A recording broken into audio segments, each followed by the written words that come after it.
Shamshabad airport కు దగ్గరలో 22 ఎకరాల విస్తీర్ణం గల ప్రభుత్వ భూమికి వేలంపాట జరుగుతుంది. ప్రభుత్వం వారి పాట 50 కోట్లు. 55 కోట్లు. రాశి బిల్డర్స్ వారి పాట 55 కోట్లు. 60 కోట్లు. వందన బిల్డర్స్ వారి పాట 60 కోట్లు. 65 కోట్లు. 100 కోట్లు.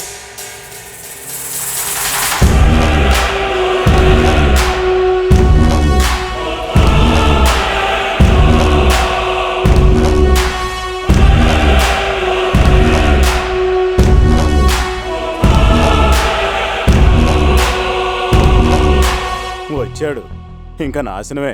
ఒకేసారి 100 కోట్లు అనేసాడు. ఇంకా పాడడానికి ఏముంది? వాడు కావాలనే పాట పెంచడానికి వచ్చాడు అన్నయ్య. ఆగిపోదామా సార్? నేను వద్దనే వరకు పాడండి. 100 కోట్ల ₹1. ఆర్కే బిల్డర్స్ వారి పాట ఇంకేలం పాటే ఉంది. ఇద్దరి మధ్య జ్యూట్ పాటే. 110 కోట్లు. ఉమాపతి బిల్డర్స్ 110 కోట్లు. 110 కోట్ల ₹1. ఆ ల్యాండ్ కొంటే బొమ్మకి పట్టు సరిగట్టు ముడిచిపోయినట్టే. ఇప్పటికే ఎక్కువ పడా వదిలేండి.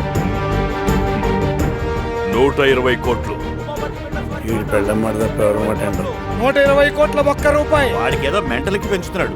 ఈ ఆర్కే వాళ్ళకి ఏమైంది? ఆపకుండా పడుతున్నారు. 150 కోట్లు. వీడు బుక్ అయిపోయాడు. బిల్డర్స్ వారి పాట 150 కోట్లు ఒకటవసారి. ఉమాపతి బిల్డర్స్ వారి పాట 150 కోట్లు రెండవసారి. 150 కోట్ల ₹1. ఆర్కే బిల్డర్స్ వారి పాట 150 కోట్ల ₹1. ఒకటవసారి, రెండవసారి, మూడవసారి.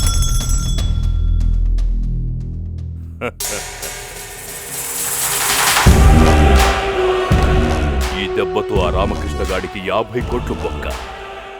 నాకు మంచి జరగకపోయినా నా శత్రువుకి చెడు జరిగింది. ఇప్పుడు సమ్మగా ఉంది.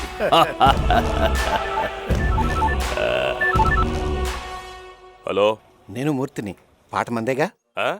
ఇప్పుడే సీఎం పేషెంట్ నుంచి మ్యాటర్ లీక్ అయింది. ఆ ల్యాండ్ పక్కనే గవర్నమెంట్ ఐటీ పార్క్ కట్టబోతుందని. సెక్రటేరియట్లో సంతకాలు కూడా అయిపోయాయి.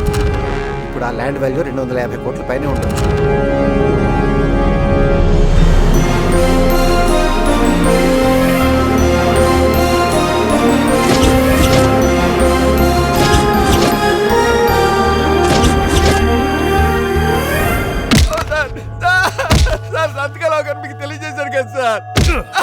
డెలివరీ అయ్యాక పుట్టింది.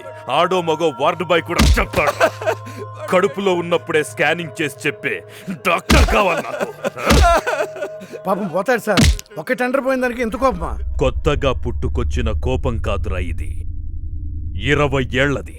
ఆ రామకృష్ణగాడు చేసిన అవమానం ఇంకా పచ్చిగానే ఉంది. ఈ ఊరి ప్రెసిడెంట్ గా ఉండి వాటర్ ట్యాంక్ కాంట్రాక్ట్ నేను తీసుకోకూడదని నీకిప్పిస్తే పొట్టకూటి కోసం కూలి పనికి వచ్చిన పిల్లను పాడు చేస్తావా? ఆవేశంలో తప్పు చేశాను, క్షమించండి. తాగిన మత్తులో కూలిదాని చెయ్యి పట్టుకున్నందుకు ఆ రామకృష్ణగాడి కాళ్ల మీద పడి క్షమించమని వేడుకున్నా. వాడు క్షమించకుండా ఊరి మధ్యలో అందరితో చెప్పులతో కొట్టించి ఊళ్ళోంచి వెళ్ళగొట్టాడు. నా ఒంటి మీద పడ్డ ప్రతి దెబ్బకి సమాధానం చెప్తా. అందుకే నాకు 100 కోట్ల నష్టం వచ్చినా నేను బాధపడను. కానీ ఆ రామకృష్ణ గాడికి ₹1 లాభం వచ్చినా నేను తట్టుకోలేనురా.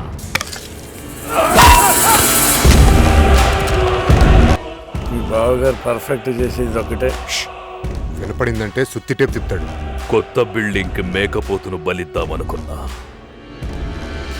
ఇచ్చేశా.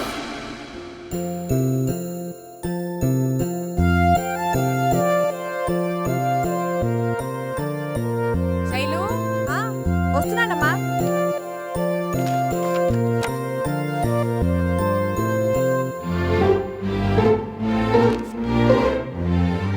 కొంపదీసి చెల్లెలు ప్రేమలో కనపడిందా? ఇంత ఇంపార్టెంట్ విషయం నాకే చెప్పలేదంటే పాపం ఇంట్లోకి ఏం చెబుతుంది? మనమే పెదనాన్నతో మాట్లాడి ఏదోలా ఒప్పించాలి. ఓన్లీ సిస్టర్ కదా. ఒరే చంటిగా, ఎంత బాధ్యతను ఫీల్ అవుతున్నావురా? పెదనాన్నా, ఏమ్మా నీకు ఇష్టమేనా? Sorry for the interruption. నేను చెప్పేది విని మీరు ఎవరో టెన్షన్ అవ్వద్దు. ఏంట్రా? ప్రేమ అంటే గులాబీ లాంటిది. పెంచితే విచ్చుకుంటుంది, తుంచితే గుచ్చుకుంటుంది. ప్రేమ అనేది ఒక ఫీలింగ్, ఒకేసారి పుడుతుంది, చచ్చేదాకా ఉంటుంది. అలాంటి ప్రేమని విడదీయకూడదు. ఇంత సోదెందుకురా? ప్రేమలో పడ్డావా? నేను కదన్నయ్య. మరెవర్రా? మన శైలు.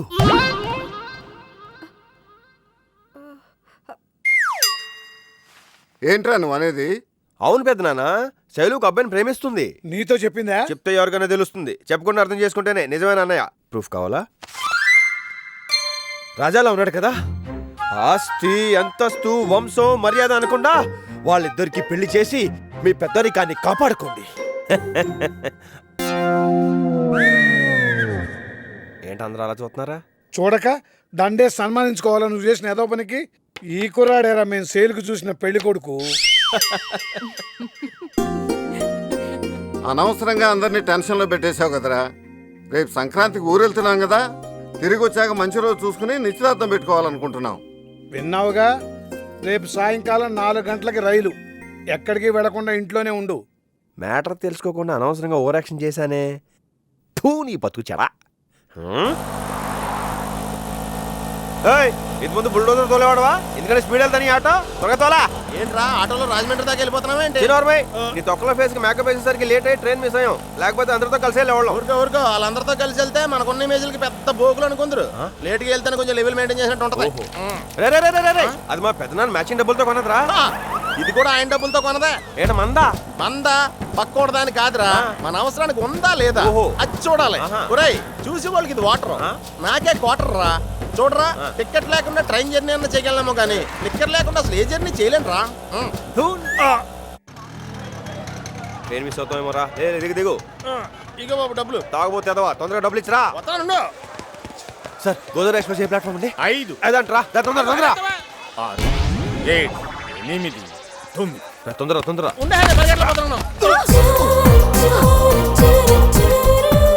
సారీ అండి. అయ్యో కాల్మే పట్టం దేనికండి? సారీ చెప్పారుగా. పొంగింది టికెట్ కోసం ఎక్కువ ఎక్స్పెక్ట్ చేస్తున్నావా? అలా అనిపిస్తుందా నీకు? అలా అనిపించట్లేదా? అమ్మాయి బాగుంది కదా, అనిపించదులే. నోరుమై. సారీ అండి, గోదావరికి టైం అయిపోతుందని కంగారులో చూసుకోలేదు. మేము గోదావరినండి. చూసారా, మీరు మేము ఎక్కాల్సిన ట్రైన్ ఒకటే. దిగ్గాల్సిన ట్రైన్ కూడా ఒకటే. 5వ ప్లాట్ఫామ్ మీద ఉంది రండి.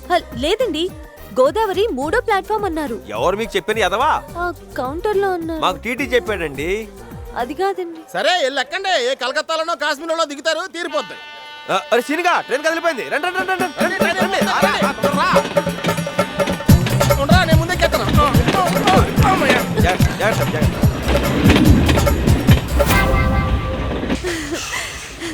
చాలా థ్యాంక్స్ అండి. మీరు గుద్దుండకపోతే నేను ట్రైన్ మిస్ అయ్యేదాన్ని. నేను కావాలని గుద్దలేదండి. పర్లేదండి, మీరు ఎలా గుద్దినా అది నాకు మంచిదైంది. ఒరే మన సీట్లో ఏనుగులు కూర్చున్నాయి. లేపేద్దాం. రండి.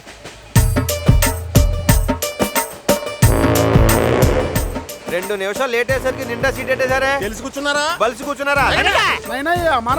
రిజర్వేషన్ చూడరా. బొంబాయి వెళ్ళడానికి వీళ్ళు గొడవ ఎక్కారా? బాడీలు గొడవల్లో పెంచారు కానీ బ్రెయిన్ లో స్టాక్ లేదు వీళ్ళకి. లేట్గా ఎక్కినా మేమే కరెక్ట్గా ఎక్కాం. దిక్కులు చూస్తే ఎక్కారేంట్రా? నై బాయ్. నీకు ప్రాబ్లం ఏంట్రా? వీళ్ళు ఎత్తున్నారు కదా, లేకండి. ఆ టీటీ వచ్చేలోపు నెక్స్ట్ స్టేషన్ లో దిగిపోండి, లేకపోతే ఫైన్ పోక మీకు. ఏదో ఓటలు వేసుకుని ఏదో బండి ఏదో తిండిపోతే ఏదోలని. మీరు లేకపోతే నేను ఇలాగే వేరే ట్రైన్ ఎక్కేదాన్ని. యాక్చువల్లీ నేను కుదరటం మీకు మంచిదేనంటారు అంతేగా. బేసిక్గా నాకు హెల్పింగ్ నేచర్ బాగా టూ మచ్ ఎక్కువ అవుతుంది. నీకు ఎంత కావాలని తీసుకో. టికెట్ ఏమండి టీటీ గారు, ఈ బండ ఏదో తెలియక ఎక్కేశారు, వదిలేయండి. మనిషికి సాయం. మీ టికెట్ ఏది? చూపించరా. ఇదిగా. ఇదేమిటి గోదావరి టికెట్ తో ముంబై ఎక్స్ప్రెస్ ఎక్కారు? రే పొరపాటు టీటీ కూడా రాంగ్ ట్రైన్ ఎక్కేశారు రా. ఎక్కింది నేను కాదు, మీరు. ఏంటి సార్ మీరు అనేది? ఇది ముంబై ట్రైన్ అమ్మా. సార్ సరిగ్గా చూడండి సార్. మీరు టీటీఏ చెప్పండి సార్, గోదావరి 5లో ఉందని. ఎవరా టీటీ? 998. సార్ అతనే. అతనా? ఉద్యోగం ఊడిపోయి మెంటలెక్కింది, దొరికి ట్రైన్ ఎక్కి ఆగిన చోటు దిగిపోతాడు. నేను అప్పుడే అన్నాను గోదావరి 3వ ప్లాట్ఫామ్ లో ఉందని. వీళ్ళే నన్ను భయపెట్టి బెదిరించి ఈ ట్రైన్ ఎక్కించారు. గొప్ప ఫిగర్ అని నేను తీసుకెళ్లి బాంబేలో మెత్తాను అనుకున్నావు. మీరు తర్వాత కొట్టుకుందరు కానీ ముందు ఫైన్ కట్టండి. ఫైన్ అంట కట్టా. నేను కట్టను. కట్టకపోతే 6 నెలలు జైలుకి వెళ్ళాలి. జైలా? నేను ఇప్పుడు జైలుకి వెళ్ళలేదు. మేము ఎప్పుడు అక్కడే ఉన్నామండి, అప్పుడప్పుడు ఇలా బయటకు వస్తున్నాం. ఫైన్ ఎంతండి? 3000 ముగ్గురికి. 3,000 ఉన్నారా? ఏమండి మేము నెక్స్ట్ స్టేషన్ లో దిగిపోతామండి, ఓ 2000 రిఫండ్ ఇచ్చేస్తారండి. రాసింది నెక్స్ట్ స్టేషన్ లో దిగడానికే. కంటిన్యూ అయితే చెప్పండి, మళ్ళీ వస్తాను. ఇదిగోండి. మీరు చాలా జాలిగా ఉంటుంది సార్. మీరు వెళ్ళిపోండి సార్, మేము దిగిపోతాం. చేసేటట్రా. ఆకారాలు చూసి భయపడుతున్నావా నన్ను టచ్ చేయమను కోడత కింద ఉంటారా పారిపోతున్నారు కాబట్టి బతికిపోయారు రా లేదా చంపేతును స్టేషన్ లో అంతమంది ఉంటే నిన్నే వచ్చి గుద్దాను చూడు నా కర్మ. నన్ను గుద్దా కాబట్టి రాంగ్ ట్రైన్ ఎక్కావు. అదే వేరే గుద్దుంటే వేరే చోటకి తీసుకెళ్ళి అంతే. అప్పుడేం చేయాలో మాకు తెలుసు. ఆ పెద్ద బ్రూస్లీ మరి చూస్తావా? అయ్య బాబాయ్ మహాతల్లి నీ మగతనం వీడికి ఏం చూపించక్కర్లేదు. ఒరే నేను వెళ్ళి ట్రైన్ ఇంటికి కనుక్కొస్తాను. ఈ లోపు మీరిద్దరూ కొంచెం డిస్టెన్స్ మెయింటైన్ చేయాలి. వాడేంటి మెయింటైన్ చేసేది? నేనే మెయింటైన్ చేస్తాను. వీడి ఊపిరి తగిలినా కూడా నాకు ఎలర్జీ. ఛీ!